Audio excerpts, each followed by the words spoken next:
Okay? Sabi niya, seek your affection. Saan ang gagaling yung affection? Sa puso, di ba? Pag-ibig. Yung mga tinuruan ko kaninang umaga, at kung natatandaan niyo pa ba yung salitang love, pag-ibig? Okay. Ilang klase ang pag-ibig? Tatlo. Okay? Ano yung una? Pag-ibig sa Diyos. Agape. Okay? Yung pangalawa ay pag-ibig ng mag-asawa na phileo. Okay? Ang mag-asawa nag-iibigan, they love each other is phileo. Okay? Tapos yung pangatlo, yun ang masama na pag-ibig. Yun yung sinasabi nilang carnal. Sasabihin mo lang na mahal kita para mayroon akong makuha sa'yo. Di ba? So, naturuan ko kayo, kaya huwag yung kalilimutan yan. Pag may nagsabing, mahal kita, I love you, anong klaseng pag-ibig yun? Di ba? Pag-ibig sa Diyos, ang katulad ng pag-ibig mo sa akin dahil ako'y anak ng Diyos.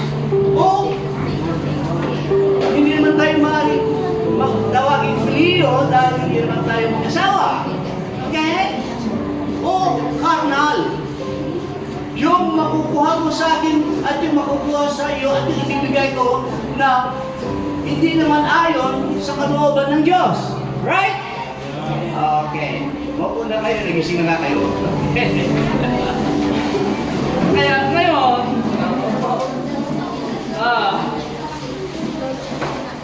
maraming salamat sa Panginoon. Salamat sa paggamit niya kay Pastor Nong at sa kanyang may bahay. Okay. Lahat kami ay pawang tinawag ng Panginoon upang masabi sa inyo ang pagmamahal ng Diyos. Okay. Yun lang. Kaya nagkaroon ng tinatawag na iglesia, church. Alam niyo ang church? Kayong mga tumanggap sa Panginoon, kayong mga tinawag ng Panginoon, ang tinawag na church, hindi itong building na ito. Kaya pag sinabing church, tayong lahat na tumanggap sa Panginoon Jesus. Sino ang kakasigurong tinanggap niyo sa Panginoon Jesus kaya pupunta sa langit? Amen. Kaya kung hindi nyo taas sa inyong mabuhay, hindi ko. Okay, amen. Sabi ko nga, unang-una, nagpapasalamat ako sa Panginoon Jesus. At hindi lamang yan, sapagkat karamihan sa atin, pag sinabi natin Diyos, ay yung iba, Diyos Ama. Yung ibang tumatawag naman sa Diyos Anak lang. At yung iba naman, Espiritu Santo lang. Pero tatlong persona yan.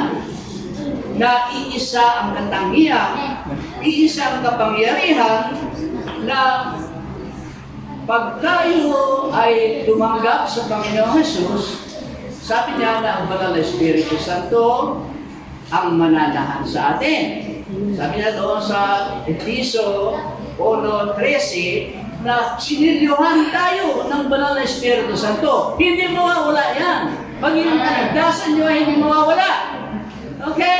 Kaya sino yung tumanggap sa Panginoon Jesus kanina umaga na sa akin? Taas yung kamay. Ay, kumunti ah. Kayo ba ay nagdududa na mawawala ang inyong kaligtasan? Maliban na hindi nyo talaga ipinahayag sa inyong mga labi at sa inyong puso ang Panginoon, right? Okay. Kayo lang ang nakakalo niyan. Sapagkat lahat tayo ay maaari natin sabihin buo, pero sa puso natin ay hindi naman buo. Okay? kaya nandoon kami na patuloy na ang salita ng Diyos ay ipinapaliwanag namin sa inyo upang kayo ay lumago at makasiguro na kayo punta sa langit. Right? Okay. At sa conclusion na ito ng ating pagtuturo ng ating pastor na dalawang verses lang ang sasabihin ko sa inyo. Una-una, sabi niya dito na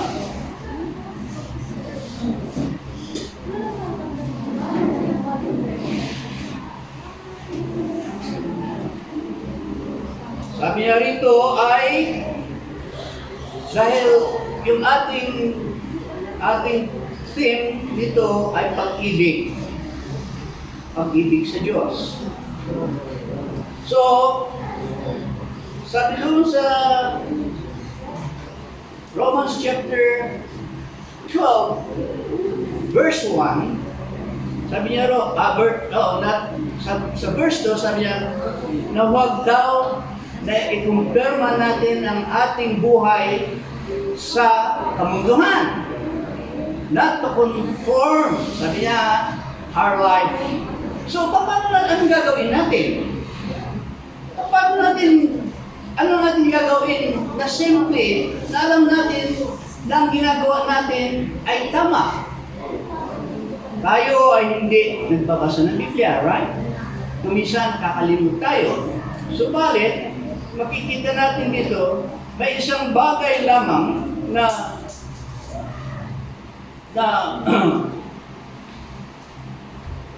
kung anong gagawin niyo sa buhay na ito ang katanungan. Ito bang gagawin ko, sabi, ito bang gagawin ko kung ito ay makakalulhati sa Panginoon? Ha? Pag hindi nakakalulhati sa Panginoon, you are not conforming in the Word of God. Kaya sabi niya nun, dito sa Colossians chapter 3 verse 17, sabi dito, and whatsoever you do in word or deed, do all in the name of the Lord Jesus. Okay? Sabi dito, kung ano man daw ang gagawin nating lahat, pati si pastor, sabi niya, sa salita o sa gawa, nakakaluluhati ba ito sa Panginoon? Iyan lang ang katanungan na madali nating sundin. Halimbawa sa eskwela, pag oras ng examination, at medyo hindi ako nag-aral at nakasilip ako doon sa eskwela ko. At ako, gawa ko yun, ako nag-aaral, sisikuhin ko. Ipakita mo sa akin yung answer mo. Ay ngayon, hindi na. May text na. Oo, di ba? Dinitrato yung text, pinasa na. Pero gusto nyo makatulong, di ba? Ha? Yun ba ay mabuti? Yun ba ay ayon sa kalooban ng Diyos? Hindi. So, ano nga ang gagawin nyo? Maging sa mga magulang ninyo, pag sinabi ng magulang ninyo na ikaw ay mag-aral na mabuti, ikaw ay maglinis, maghigpit, magluto, irolyo mo yung pinaghigaan mo, magpasalamat kayo at mayroon kayong nanay at tatay. Sapagkat yung tatay at nanay nyo, yan ay ibinigay ng Diyos na autoridad ng buhay natin. Kung hindi nyo masunod yung nanay at tatay, masusunod yung mabayat ang inyong mga teachers ninyo. Hindi. Kaya ano man ang gagawin ninyo sa buhay na ito, ang tanong nyo, ito ba ay mga kalulhati sa Diyos? Simple lang yan. Tapos pangalawang challenge sa buhay natin ay ang pasasalamat. Okay? Yan ang hindi tayo masyadong naturuan ng ating mga magulang na magpasalamat. Okay? Pero sabi ng Panginoon na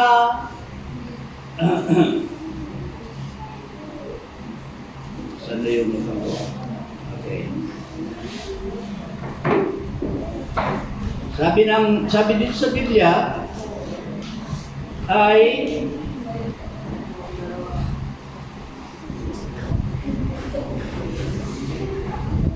sabi niya rito sa Ephesians chapter 5 verse 20, giving thanks always. Okay? Giving thanks always for all things unto God and the Father in the name of our Lord Jesus Christ. Magpasalamat daw kayo. Kasi kung hindi tayo marunong magpasalamat sa Diyos, at may lahat tayo, walang taong walang problema, hindi tayo perfecto, nagkakamali tayo, maging ang mga kapatid natin, ang nanay natin, mga kaeskwela natin, pero kung marunong kang mag-appreciate, sabi niya, magpasalamat, mahalaga yan. Okay?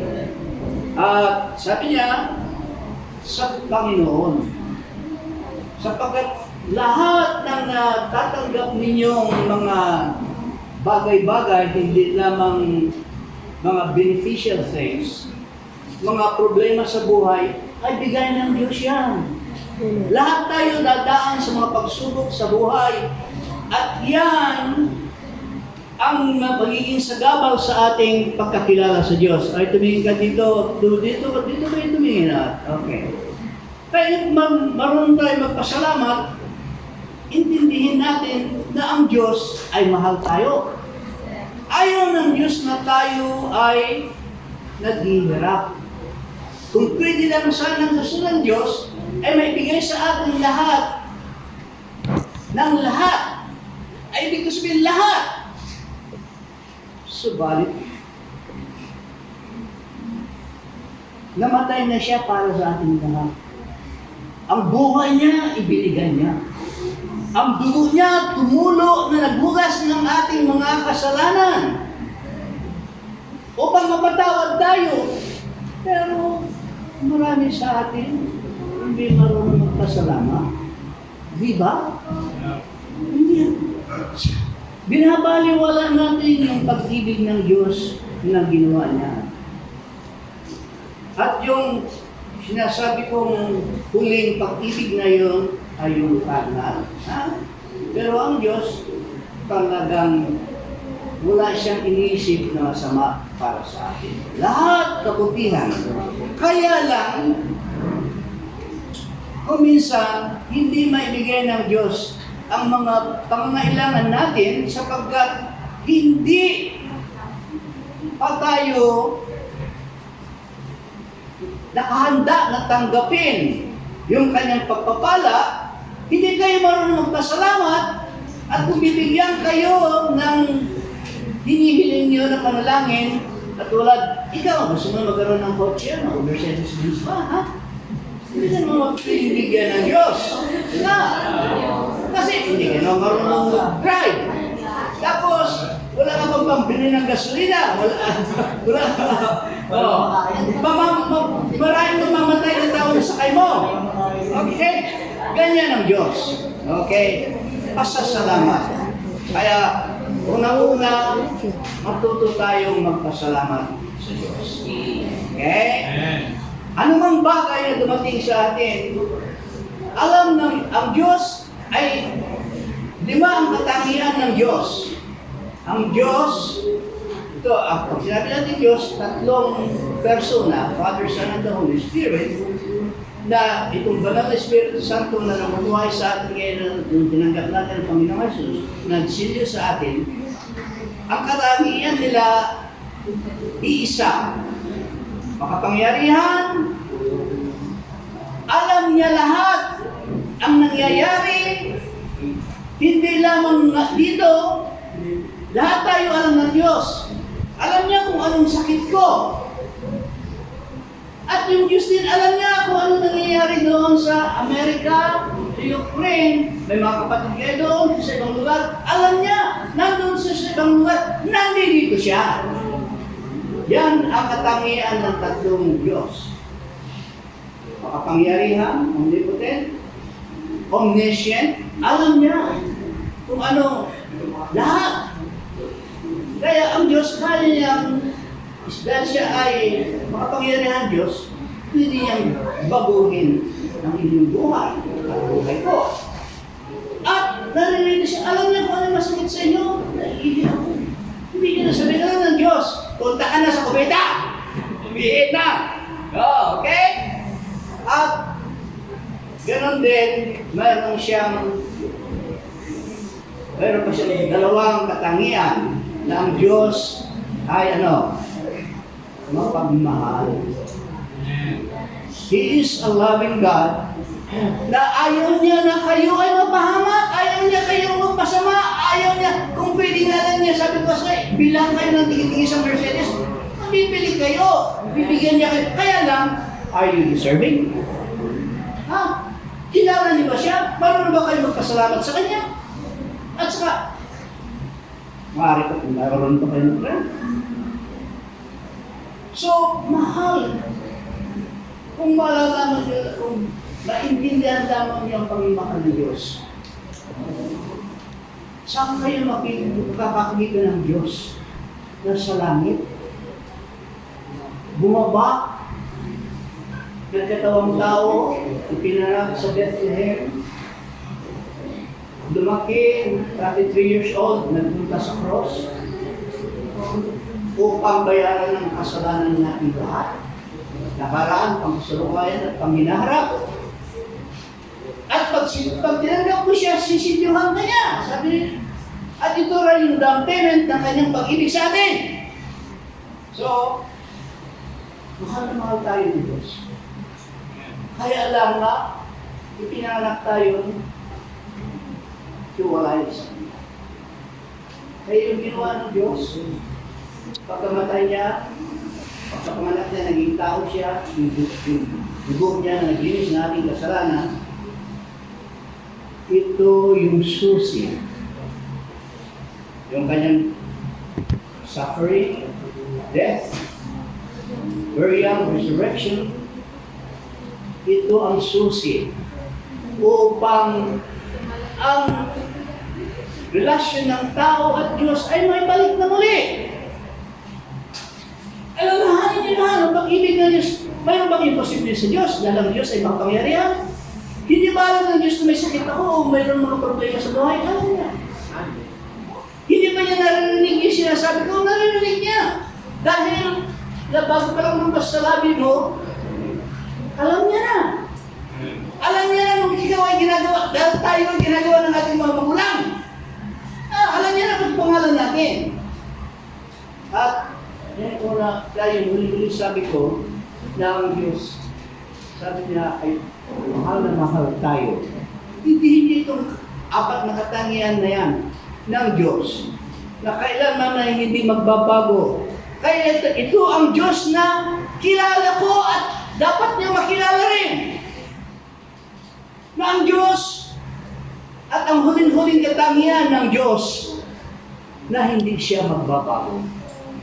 Magbabago ang tao, magbabago ang mundo, pero siya hindi magbabago. Pag ilagay niyo sa inyo mga isip niyan, at Panginoon ko, isip yun ako, wala kami pagkain.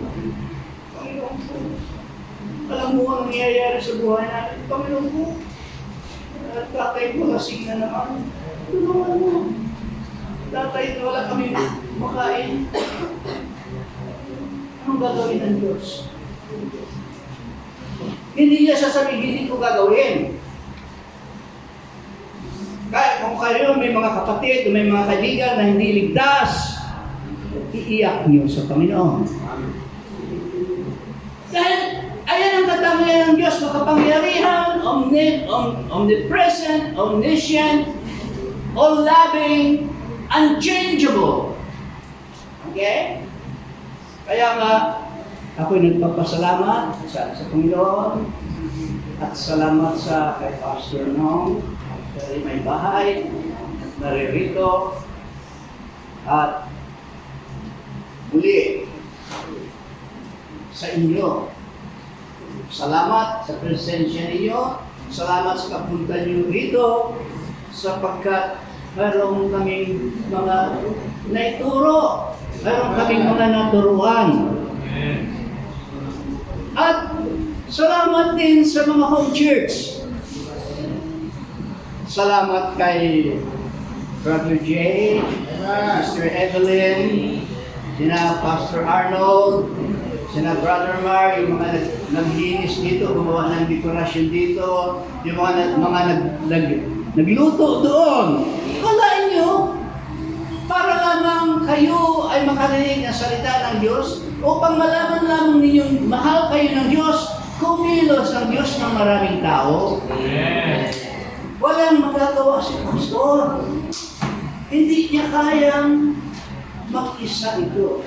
Kaya sana, ngayong nakilala niyo ang Diyos, ngayong nakita niyo kung ano ang mga naituro sa inyo, hindi na ba kayo naawa kay Pastor? Matanda na si Pastor? Sana, Panginoon ko, mahal ko si Pastor, mahal kita, Panginoon. Sana, pupunta ako sa Bible School. Wala na matanda. Sino ba magpapatuloy nito? Kayo! Kaya, ipinapanalangin ko sa Panginoon na kayong mga nakarinig na ito na pagtuturo, sana'y maintindihan ninyo kung bakit mayroong ganitong gawain. Hindi lamang kayo maturuan kung paano mamuhay na may Panginoong Jesus, kung hindi kayo ay mga sugo ng Diyos upang magpunta rin sa mga iba-ibang lugar. Sabihin sa kanila na narinig ko sa home church, kay Pastor Nong, kay Pastor Felix, na mahal kami ng Diyos, ayaw nila kami mapahamak papunta sa impyerno. Kaya, kumakatok kami sa iyo. Ito ang mga tracts. Okay?